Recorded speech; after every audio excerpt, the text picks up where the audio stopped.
రాజమండ్రిలో ఒక ఫార్మసిస్ట్ బొల్లినేని కిమ్స్ ఆసుపత్రిలో ఆత్మహత్యకు పాల్పడి ఇవాళకి 10 రోజులు పూర్తిగా వస్తుంది. ఆ అమ్మాయి పరిస్థితి మీద ఇప్పటిదాకా స్పష్టంగా ఎవరు క్లియర్గా ప్రభుత్వం కానీ అధికారులు కానీ ఒక ప్రకటన చేసిన పరిస్థితి కూడా లేదు. దీంతో వైఎస్ఆర్సీపీ ఇప్పటికే అనేక సార్లు అమ్మాయిని కుటుంబాన్ని పరామర్శించింది, పరిస్థితిని గమనించింది. దీనికి సంబంధించి అమ్మాయికి న్యాయం చేయాలనే విషయం ఇప్పటికే స్పష్టంగా అనేక సార్లు చెప్పడం కూడా జరిగింది.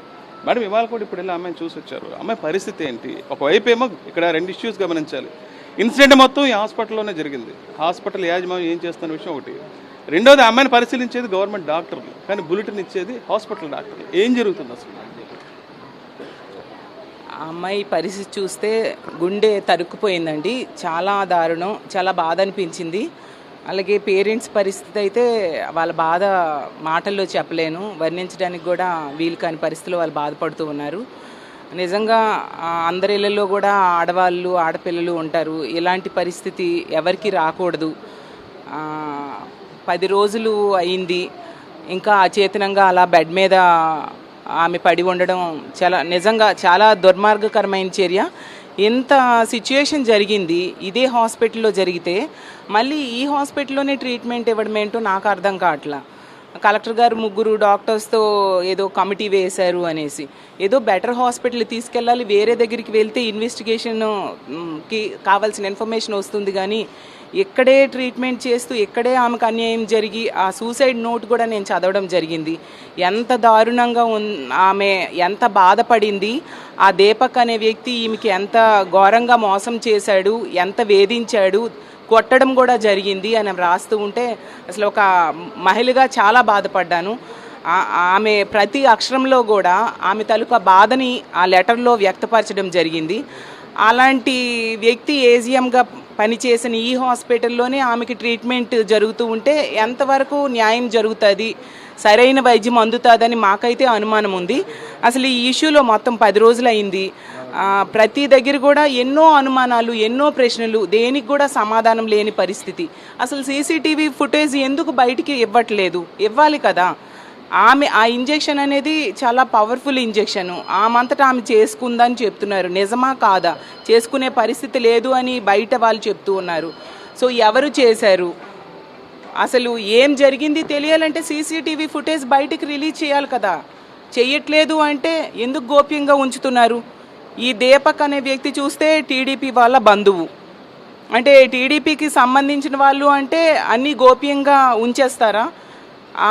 బాధితురాలికి న్యాయం చేయరా? విద్యార్థులు ఆందోళన చేసేంత వరకు కూడా దీని మీద ఎటువంటి చలనం లేదు. అలాగే ఇక్కడ మా ఇన్ఛార్జ్ గారైన ఎక్స్ఎంపీ గారు భరత్ గారు ఆ రోజు ప్రెస్ మీట్ పెట్టి ప్రశ్నించేంత వరకు ఎటువంటి చలనం లేదు. అంటే ఎంత నిర్లక్ష్యంగా ప్రభుత్వం అవ్వచ్చు, పోలీసులు అవ్వచ్చు, హాస్పిటల్ యాజమాన్యం చాలా నిర్లక్ష్యంగా వ్యవహరిస్తున్నారండి. ఖచ్చితంగా ఆ పాపని బ్రతికించాల్సిన బాధ్యత ఈ హాస్పిటల్ యాజమాన్యం మీద ఉంది, ప్రభుత్వం మీద కూడా ఉంది. ఇదే హాస్పిటల్లో ఆమెకి ట్రీట్మెంట్ ఇస్తే ఎంతవరకు న్యాయం జరుగుతుందని మాకైతే చాలా అనుమానము కలుగుతూ ఉంది. ఆమెకి న్యాయం చేయాలి, ముందుగా సీసీటీవీ ఫుటేజ్ బయటికి రిలీజ్ చేయాలి. అలాగే ఆ దుర్మార్గుడు ఎంత దారుణంగా వేధించాడు, ఆమె జీవితాన్ని నాశనం చేశాడు. 12 ఏళ్ళు పిల్లలు లేక పుట్టిందంట ఆ పాప. ఎంతో కష్టపడి ఆ పాపను చదివించుకొని మంచి భవిష్యత్తు ఇవ్వాలని తల్లిదండ్రులు చదివించారు. ఈరోజు ఈ స్థాయికి తీసుకొస్తే ఇంకో 1 నెల రోజుల్లో ఆమె చదువు పూర్తయిపోయి మంచి ఉద్యోగంలో జాయిన్ అవ్వాల్సిన పరిస్థితిలో ఉన్న అమ్మాయికి ఇంత దారుణమైన పరిస్థితిని క్రియేట్ చేసిన వ్యక్తికి కఠినంగా శిక్షించాలి. ఇన్వెస్టిగేషను సమగ్రమైన దర్యాప్తు జరగాల్సిన అవసరం ఉంది. సిట్ లాంటి ఇన్వెస్టిగేషన్ వేసి చక్కగా జరగాలి. కనీసం సీసీటీవీ ఫుటేజే ఇప్పటి వరకు బయటికి రాకపోతే న్యాయం ఎలా జరుగుతుందని మేము భావిస్తాం. జరిగిన సంఘటన ప్రత్యక్షంగా ఇప్పుడు మీరు చూడటం జరిగింది, తల్లిదండ్రుల పరిస్థితి కూడా గమనించారు. ఏ రకం న్యాయం కావాలి? మా రాష్ట్ర మహిళా అధ్యక్షురాలు వరుడు కళ్యాణి గారు అడిగినట్టు కొన్ని అనుమానాలు ఉన్నాయి మాకు. ఆ అనుమానాలు నివృత్తి చేసుకోవడానికి సీసీటీవీ ఫుటేజ్ అడుగుతుంటే ఇవ్వట్లేదు. వాళ్ళ రూమ్మేట్స్ని కూడా ఇక్కడికి రానివ్వకుండా అడ్డుకుంటున్నారు. వాళ్ళు చెప్పేటువంటి పాయింట్స్ కూడా ఎవరు వినట్లేదు. ఇప్పుడు ఒక రూమ్లో కలిసి ఉన్నప్పుడు ఆ పిల్ల ఎంత గోత్రు అయింది, ఆ పిల్ల ఎదుర్కొన్న పరిస్థితులు ఏంటి, ఆ ట్రామా ఏంటి, అవన్నీ ఒక రూమ్మేట్స్గా పక్కనున్న పిల్లలు కూడా ఖచ్చితంగా చూసే ఉంటారు. ఆ పిల్లలకి ఏదో ఈ పాప షేర్ చేసుకునే ఉంటుంది. సో వాళ్ళతో మాట్లాడిద్దామన్నా కూడా మాట్లాడనివ్వట్లేదు. అంటే ఏం కప్పి పెట్టే ప్రయత్నాలు చేస్తున్నారు, ఏం దాచిపెట్టే ప్రయత్నాలు చేస్తున్నారు అనేది నాకు అర్థం కావట్లేదు. విద్యార్థులు ధర్నా చేస్తుంటే ఇక్కడ మా ఇన్ఛార్జ్ భరతరామ్ గారు వచ్చి మాట్లాడితే అంతే తప్ప అంటే అప్పటి వరకు మీకు ఈ విషయాలు ఏవి గుర్తురాలేదా, మీకు జరిగే విషయాలు ఏవి తెలీదా, తెలిసినా తెలియనట్టు ఊరుకుంటున్నారా, మీరు ఏం చేయాలనుకుంటున్నారు? నిజంగానే కళ్యాణి గారు అడిగినట్టు ఇందాక ఇదే హాస్పిటల్లో పనిచేస్తున్నామని ఇదే హాస్పిటల్లో మీరు వైద్యం చేస్తే మాకు నమ్మకం లేదు. ఆ అమ్మాయిని ఆరోగ్యవంతంగా తల్లిదండ్రులకు అప్పచెప్పడమే వైఎస్ఆర్ కాంగ్రెస్ పార్టీ బాధ్యత ప్రస్తుతం. అది నెరవేర్చాలని చెప్పి ఖచ్చితంగా భరత్రామ్ గారు కానీ కళ్యాణి గారు కానీ నేను కానీ ఇక్కడికి రావడం జరిగింది. వాళ్ళ తల్లిదండ్రులతో మాట్లాడడం జరిగింది. తెలుసు లేక పుట్టిన పిల్లలకి అంటే ఆ తల్లిదండ్రులకి ఎంత ప్రేమ ఉంటుందండి, ఎంత అల్లారుముద్దుగా పెంచుకుని ఉంటారు. ఆ పిల్లని వాళ్ళ కొట్టి ఆ దీపక్ అనే వ్యక్తి అంత మెంటల్ ట్రామాకి గురి చేసి అంత మోసగించి అంటే ఏం చెప్తున్నారు అంటే ఇంకా ఏం చేసినా సరే మేము చూసుకుంటామనే ధైర్యాన్ని ఏమన్నా కూటమి అధికారులు ప్రజలకు ఇస్తున్నారా ఈ ఉద్దేశంతో? అలా కాదు అంటే కనుక వేయండి, సిట్ వేయండి, ఏం జరిగిందో మొత్తం కనుక్కోండి, ఈ తల్లిదండ్రులకు న్యాయం చేయండి, వాళ్ళ పిల్లని ఆరోగ్యవంతంగా వాళ్ళకి అప్పచెప్పండి. చాలా ఇంపార్టెంట్ ఇష్యూ. ఇటువంటి సంఘటనలు ప్రైవేట్ ఆర్గనైజేషన్లో జరిగినప్పుడు ప్రభుత్వం ముందుకు వచ్చి అన్యాయం జరిగింది కాబట్టి ఇన్వెస్టిగేషన్ చేయాల్సిన అవసరం ఉంది. ఈ జరిగిన సంఘటనలో ఇన్వెస్టిగేషన్ అనేది జరిగిందా? నేను ఒకటి చెప్తున్నానండి, ఇప్పుడు ఏదైతే ప్రభుత్వం ఉందో ఈ ప్రభుత్వము పూర్తి స్థాయిగా దీనిపైన సమగ్రమైన విచారణ జరుగుతుందా లేదా? Point number 1. నేను అడిగే క్వశ్చన్ ఏంటంటే, ఈ అబ్బాయి ఎవరైతే దీపక్ ఉన్నాడో, దీపక్కి పిల్లనిచ్చిన మామ తెలుగుదేశం పార్టీలో క్రియాశీలక సభ్యుడు. మీరు పార్టీ నుంచి సస్పెండ్ చేశారా? చేయలేదు. ఎందుకు చేయలేదు అని అడుగుతున్నాం. ఇప్పుడు ఇక్కడ క్లియర్గా అర్థమవుతోంది, ఆ అబ్బాయి నిందితుడు, మీ పార్టీకి సంబంధించిన వ్యక్తుల్ని మీ పార్టీలోనూ పెట్టుకుంటున్నారు. దానిపైన ఏం యాక్షన్ తీసుకోలేదు, ఎందుకు తీసుకోలేదని అడుగుతున్నాం. ఇది కాకుండా మేము అడిగే ప్రధానమైన అంశం ఏంటంటే, సీసీ ఫుటేజ్ని ఇమీడియట్గా తల్లిదండ్రులకి అందియాలి. ఇప్పుడు సీసీ ఫుటేజ్ అనేది ఖచ్చితంగా తీసుకురావాలి. ఎందుకంటే అసలు ఏం జరిగింది, ఇప్పుడు ఆ అమ్మాయి ఆ వైల్ అంజలి తీసుకుందా? అంజలి ఇప్పుడు నేను చాలామంది డాక్టర్స్ని నేను కనుక్కుంటే 10 mg అనేది ఎవరికాళ్ళు ఇండివిజువల్గా తీసుకోవడం చాలా కష్టసాధ్యం. లేకపోతే ఎవరైనా ఇచ్చారా ఆ 10 mg అనేది? ఇది ఒక అనుమానము ఉంది. ఇది కాకుండా ఆ అమ్మాయి కూడా క్లియర్గా అంజలి రాసుకుంది.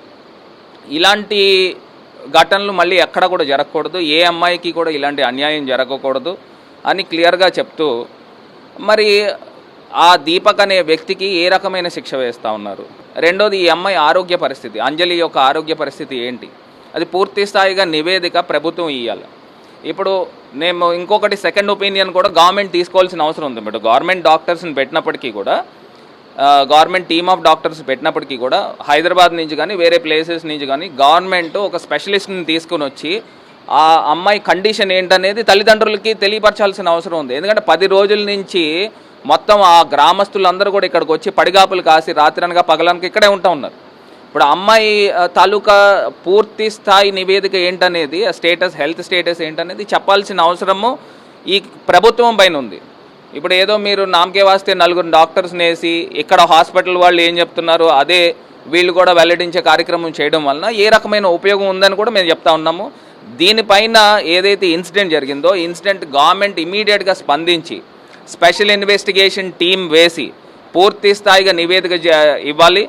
అసలు ఏమేం జరిగింది, ఘటన ఏం జరిగింది, ఈ ఎవరైతే నిందితుడు ఉన్నాడో ఈ నిందితుడు తాలూకా బాధితులు ఇంకా చాలామంది ఉన్నారని చెప్తా ఉన్నారు. ఇవన్నిటిపైన కూడా పూర్తి స్థాయి నివేదిక ఇవ్వాలి, కఠినమైన శిక్ష ఇవ్వాలని కూడా ఈ సందర్భంగా తెలియపరుస్తూ వైఎస్ఆర్ కాంగ్రెస్ పార్టీ పూర్తి స్థాయిగా మద్దతు ఉంటుంది. మరి ఇవాళ చూసినట్టయితే వరుద కళ్యాణి గారు, ఎమ్మెల్సీ గారు, రాష్ట్ర మహిళా అధ్యక్షురాలు, వారు కూడా ఇక్కడికి వచ్చి మొత్తం వాళ్ళ టీం అందరూ కూడా వచ్చారు. అదేవిధంగా మా అధికార ప్రతినిధి శ్యామల గారు కూడా ఇవాళ ఇక్కడికి వచ్చి మొత్తం అన్ని స్థాయిగా కుటుంబానికి అండగా ఉండే కార్యక్రమం చేస్తున్నారని కూడా ఈ సందర్భంగా తెలియపరుస్తుంది. సార్, ఇప్పటికీ ఇన్సిడెంట్ జరిగి మీ అమ్మాయి ఆత్మహత్యకు పాల్పడి 10 రోజులైంది, హాస్పిటల్ దగ్గరే ఉన్నారు. ఇప్పటికైనా సరే అమ్మాయి పరిస్థితి ఏంటన్న విషయం మీకన్నా స్పష్టంగా చెప్పారా? మెరుగైన వైద్యం చేస్తున్నాం అంటున్నారండి, చేస్తున్నారు, ఇంకా అంతవరకే. ఏం కోరుకుంటున్నారు మీరు అసలు? మా పాప మాకు మంచిగా కావాలండి, మాతో పంపిస్తే చాలు, ఇంకా అంతకంటే మాకు ఇంకేం వద్దు సార్. ఇప్పుడు దానికోసం ఎంతవరకైనా పోరాటానికి మీరు సిద్ధంగా ఉన్నారా? సిద్ధంగా ఉన్నాం సార్. కావాలి, చెప్పమ్మా. మా పాప మాకు కావాలండి, లేకపోతే మాకు కూడా ఇంజక్షన్లు 2 ఇస్తే మేము కూడా అయిపోతాం. మాకు ఇంకే ఆశ లేదు సార్, మాకు అదొకటే. ఖచ్చితంగా ఈ విషయంలో ప్రభుత్వం స్పందించాలన్న విషయం స్పష్టంగా చెప్తున్నారు. చెప్పండి. ఇప్పుడు 10 రోజులు అయిందండి. ముఖ్యమంత్రి గారు కానీ, డిప్యూటీ సీఎం గారు కానీ, హోమ్ మినిస్టర్ గారు ఒక మహిళ వచ్చి ఏం జరిగిందో తెలుసుకొని దాని మీద దర్యాప్తు చేయాలి కదా. మనం చూస్తే ముఖ్యమంత్రి గారు పోలవరంకి వచ్చారు, అదే స్పెషల్ ఫ్లైట్లో ఇక్కడికి వచ్చి ఈ అమ్మాయి కుటుంబాన్ని పరామర్శ చేయాలి కదా. అలాగే పక్క నియోజకవర్గమే డిప్యూటీ సీఎం గారు మాట్లాడితే ఆడవాళ్ళని ఎవరైనా వేధిస్తే తాట తీస్తామంటారు. మరి ఎంత దారుణంగా సూసైడ్ నోట్లో ఆవిడ క్లియర్గా వేధించారు, కొట్టారు అని కూడా చెప్పడం జరిగింది. అలాంటప్పుడు తాట తీయడం చేయాలి కదా పవన్ కళ్యాణ్ గారు. అలాగే ఒక మహిళా హోమ్ మినిస్టర్ పక్క జిల్లాకు చెందిన ఆవిడే, మరి ఆవిడైనా స్పందించాలి కదండి. అవి ఏవీ లేవు, ఏవీ కనిపించలేదు. ప్రభుత్వ నిర్లక్ష్యం క్లియర్గా అర్థమవుతుంది. కాబట్టి వీళ్ళకి న్యాయం చేయాలి అనేసి మేము మా పార్టీ తరఫున డిమాండ్ చేసినాం. మా పార్టీ తరఫున ఈ కుటుంబానికి అండగా ఉంటాం. వీళ్ళు ఎటువంటి పోరాటం చేసినా, అది న్యాయ పోరాటం అవ్వచ్చు, ఏ పోరాటం చేసినా మా పార్టీ తరఫున, మా వైఎస్ఆర్ కాంగ్రెస్ పార్టీ తరఫున, మా జగన్మోహన్ రెడ్డి గారి తరఫున మేమందరం కూడా ఈ కుటుంబానికి అండగా ఉంటామండి. ఖచ్చితంగా ఇప్పటిదాకా 10 రోజులైనా సరే ఎటువంటి న్యాయం ఈ కుటుంబానికి జరగలేదన్న విషయాన్ని వీళ్ళు స్పష్టంగా చెప్తున్నారు. ఒకటి సీసీటీవీ ఫుటేజ్ ఏదైతే 802 వార్డు ఉందో ఆ అమ్మాయికి ఇంజెక్షన్ చేశారు లేదా చేయించుకుంది అనే విషయం ఏదైతే ఉందో దానికి సంబంధించిన సీసీ ఫుటేజ్ బయట పెట్టాలి. అదేవిధంగా ప్రభుత్వ వైద్యులు కాకుండా బయట నుంచి స్పెషలిస్ట్ వైద్యులు తీసుకొచ్చి ఆ అమ్మాయి పరిస్థితిని పరిశీలించాలి. దీంతోపాటు ముఖ్యమంత్రి అదేవిధంగా డిప్యూటీ సీఎం ఏదైతే చెప్తున్నారో పక్క నియోజకవర్గాలు ఉన్నాడో ముందు వాళ్ళు స్పందించాలి. ఎట్టి పరిస్థితుల్లో ప్రభుత్వం స్పష్టమైన ప్రకటన దీని మీద చేసి ఆ అమ్మాయిని కాపాడే ప్రయత్నం చేయాలని వీళ్ళు స్పష్టం చేస్తున్నారు. మరోవైపు బాధిత ఎవరైతే అమ్మాయి ఉందో వాళ్ళ తల్లిదండ్రులు కూడా పరిస్థితి చాలా దారుణంగా ఉంది. తమ బిడ్డను తమతో పంపించాలని కోరుతున్నారు. దీనికి ప్రభుత్వం ఏ సమాధానం చెప్తుందో వేచి చూడాలి. రాజమండ్రి నుంచి Vijay Harish for Sakshi news.